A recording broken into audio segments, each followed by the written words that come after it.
controversy is that the Corinthians were exaggerated people. And they had decided, they spoke in tongues, and that it was such a beautiful, wonderful experience for them, that they tried, you might say, they tried to reenact the book of Acts, thinking that if we all just speak in tongues all the time when we're together, God will be glorified. And Paul he's becoming a missiologist with them. And he says, no, people, you've misunderstood the point. And he goes through and he explains why if you're trying to minister to people, then you want to speak in the language they understand. If you're praying in the Spirit and singing in the Spirit, then you're speaking to God. You speak in God's language.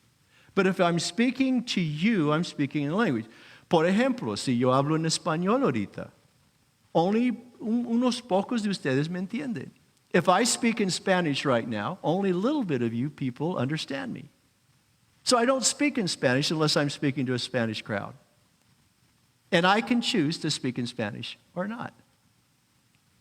And that's what Paul is saying. That's the simplicity of what Paul is saying. He says, listen, your personal spiritual language is not for public ministry. It's for praising and glorifying God. And in his correction of that abuse, he also establishes very clearly the purpose of tongues. So on one hand, he says, I want you to prophesy when you come. Now, prophecy is that gift of the Holy Spirit where you give a message on God's behalf to someone else.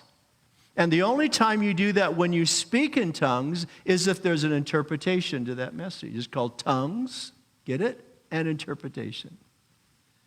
But when you are praising God with your language, when you are praying, when you're glorifying God, I personally don't think it's a violation of biblical etiquette for you to even be able to speak in tongues when you're in church. But just don't be doing it thinking that you're communicating to the neighbor next to you anything about God. Now let's walk through it. I hope that was very clear and you're all